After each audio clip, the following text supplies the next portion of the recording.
Hey everybody, this is Tracy here to recap season 4, episode 1 of Married to Medicine. And I need to make this really quick because I didn't realize I had gotten this late and I need to get to class. So the show starts out with Quad and she has a cute little baby. And I'm thinking, dang, did Quad have a baby? I don't remember her being pregnant because, she's the one that doesn't want to have children. Well, we quickly learned that it's not Quad's baby, that her brother, she has a 29-year-old brother that was having some issues wherever she's from, Tennessee or Alabama somewhere. And so she decided to let him, his girlfriend, and his little cute baby Mason move in with her and her husband. I think his name is Greg.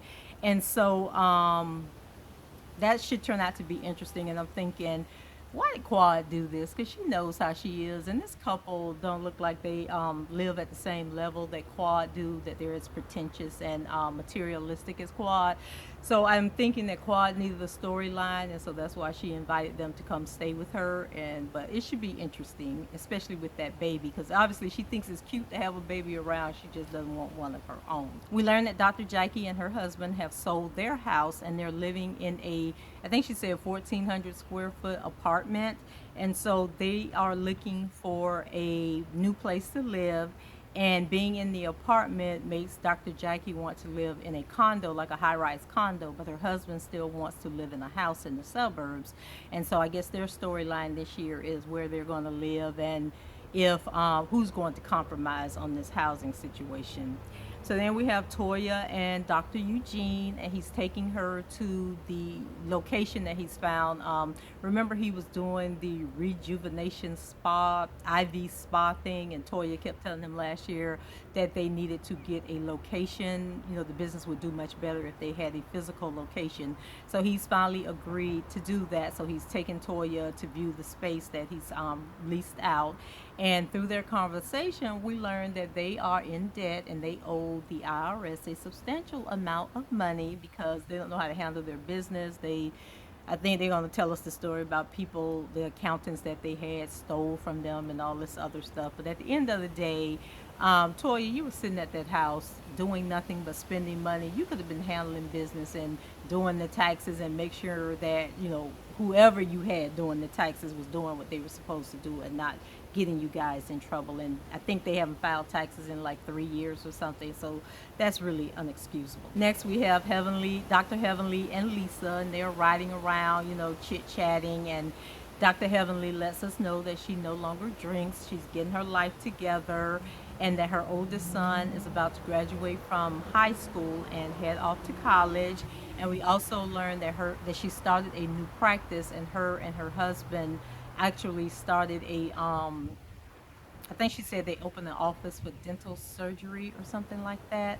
And then Lisa Nicole, she lets us know that she wants to have a baby, that things are great between her and Dr. Darren, and she wants to have another baby. So when Lisa lets Dr. Heavenly know that they are on their way to see Dr. Jackie, to talk about her chances of conceiving again, Heavenly asks her if she lost her doggone mind, and is Dr. Darren, is he okay with this? And Lisa, lets her know that he's okay with it. And I think Dr. Heavenly made some wisecrack about Lisa being 40 something years old, but Lisa swears she's not as old as everybody says she is. But I'm thinking that if the majority say you're close to 50, you're probably close to 50. So the two of them arrive at Dr. Jackie's office, and when Dr. Jackie comes into the examining room, she's surprised that Lisa is there, and she's like, "Girl, what are you doing here?"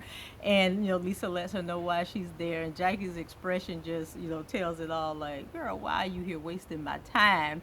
But she goes along with it, and she does. She's doing the history on Lisa, and Lisa lets her know that with her previous two births, she had a C-section, and I think with the last C-section, she had a blood clot, and that there were complications. And so Dr. Jackie is like, she gives the medical term of a blood clot, and I didn't write it. I know what it is. It's I know what it is. I swear I do, but I can't pronounce it right now. So Dr. Jackie gives the legal definition or the medical definition of what it is, and then she, explains. She goes from doctor to girlfriend mode, and she's basically telling Lisa, like, do you realize if you go through with this and you get pregnant and you have a blood clot issue, that you could die. And, ask yourself, are you prepared to leave your 2 children and your husband to carry on without you, because this is a serious matter. And Lisa is basically saying she doesn't care if she dies trying to have this baby. She wants to have this baby, and that's the end of it. And so Jackie tells her that Darren, because of their age, that Darren, would have to get tested, to see if the sperm is still swimming, and he's even capable of having, giving her another baby. And so she says, okay. So then we learn that Lisa wants to have a celebration of life party, and basically this is a party where she's going to invite everybody over and let them know that her and Darren have decided to have a baby. Now, they haven't conceived the child. She doesn't even know if Darren is going to go along with this, but she wants Dr. Jackie to be there, and then Dr. Jackie announce whether or not it's going to be possible for them to have a baby. Stupid. I mean, stupid. That's all I can say. It's just really, really stupid. They just making up stuff as they go along right now. So next we have Dr. Simone and Cecil, and let me share this. I made a post on Twitter. I did a tweet. I can't remember if it was last season or the season before. I think it was last season.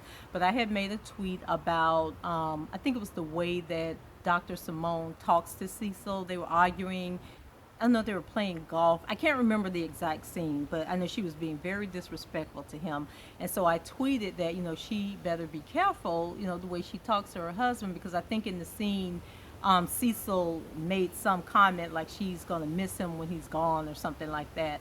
And I say, when men say things like that, you better believe them the first time. And so she got all in her feelings, and she came at me on Twitter and was like, she knows her husband and he ain't going nowhere. They've been married, however many years they've been married. And so I was like, okay, girl, I'm wishing the best. I'm just saying from what I have witnessed, when men make little comments like that, it's not too long before they're gone, and then you're standing there like, what the hell just happened? So back to last night's episode. Why do we learn that they have bought a second house, that Cecil sold some property in California or something, so he decided to buy another house that's closer to the school that their kids attend, and they claim that the kids' school was 100 miles away from the house they were living in. And I'm like, so are the kids in private school? Because how is that humanly possible for your child to attend like a regular school that's 100 miles away from your house? But that's the story they're going with, so we're going to go along with it. So Cecil and the boys are living in this house close to their school, and Simone is still at the house, that they had been living in. And then when she gets a chance, she goes and hangs out with them, and she's claiming how, she's always on call, and usually when she's on call, it's at nighttime, so she, stays at the hospital. But then when she's not at the hospital, she's either at their house or she is something's flying in my face, so she's either at their house or she comes and she hangs out with them and have dinner with them. So I'm like, okay, girl, that's what you say, we gonna go along with it, but I'm gonna believe otherwise. In the back of my mind, I'm thinking something else is going on. So anyway, we have that little fake story going on. So next we have Quad, and she's arriving at Toya's house. I guess Toya invited her over for lunch, but what Quad didn't know was that she was cooking the lunch. So Toya has all the ingredients laid out, the salmon and all that, ready to be seasoned and everything for Quad to cook for her. As Quad is preparing the food, Toya begins to tell her that they owe the IRS $170,000. And then she brings up about Lisa having the party, invited them to the celebration of life party. And Quad lets her know that her and Greg were also invited to the party. And if you remember last year's storyline, Lisa and Quad were getting into physical fights, and Quad wanted to have Lisa arrested. So, she lets them know that she's all that's under the bridge, and she wants to be professional because the medical community is really small, and so she doesn't want to have beef with anybody, so she's going to be cordial and nice to Lisa, and she will be at the party. Like at Lisa's house, her and Darren are talking, and so Darren, they're talking about having this baby, and I guess Darren didn't really think that Lisa was serious, but now that he knows that she is serious, he brings up the same concerns about the blood clot, and is this really safe? And Lisa again says that she doesn't care, she's willing to take the risk, she's just at a point in her life where she really wants to have another child, and it's now or never. So Darren says he's okay with that. But then when she says we need for you to go get tested to make sure the little fishes are still swimming, Darren was not having any of that, and he told her he wasn't going to go get tested, which had me thinking maybe Mr. Darren then went and had a vasectomy and haven't told his wife about it. So it's the night of the party and everybody's getting ready, and so we're at Lisa's house, and I mean she has done it up. She has like flower towers going on. She has all this food spread out. When Dr. Jackie got there, she pointed out that there was a classical piano in the room and that there was cheese everywhere. And so Lisa had the models from her company. Remember, she's a fashion designer. So she had the models from her company, and they were there serving as the hostess, and they were wearing clothes from her upcoming clothing line. Although as all her guests was getting there, they were making fun of the clothes and saying that the clothes were, outdated. And I think somebody said that the dress Lisa was wearing looked like it came from Apollonia, and I'm just like, oh, y'all are so wrong. And one thing I noticed about this show is that it kind of followed the same theme as Real Housewives of Atlanta.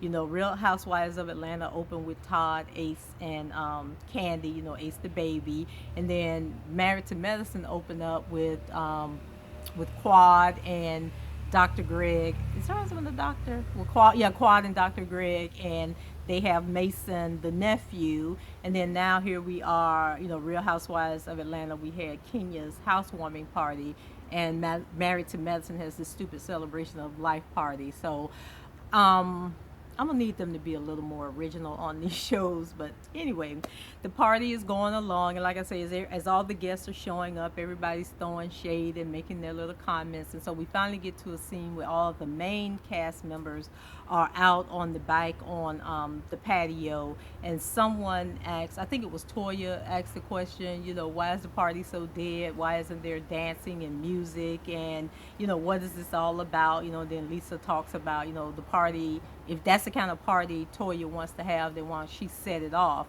And then she says, but I just wanted to share with you guys that I'm going to have a baby, or I'm trying to have a baby.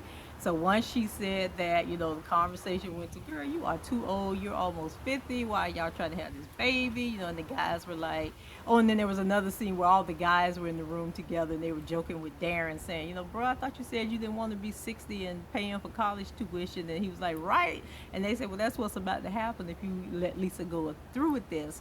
So when they're bike out on the patio, they're basically telling Lisa she's too old. She has medical conditions. And then all of a sudden, Dr. Simone goes after Quad. Now, Dr. Simone is Quad's doctor.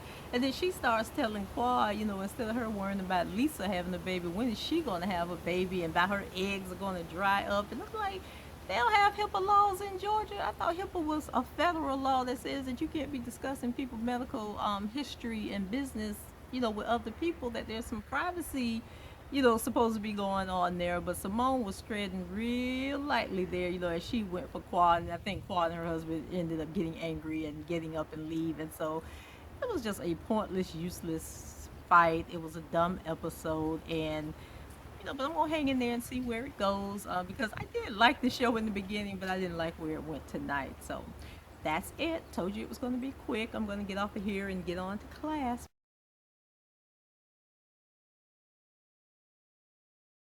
But if I forgot anything or you have any comments, put them below, and remember to share the video, rate the video, and if you haven't done so already, please subscribe. Until next time, talk to you later. Bye bye.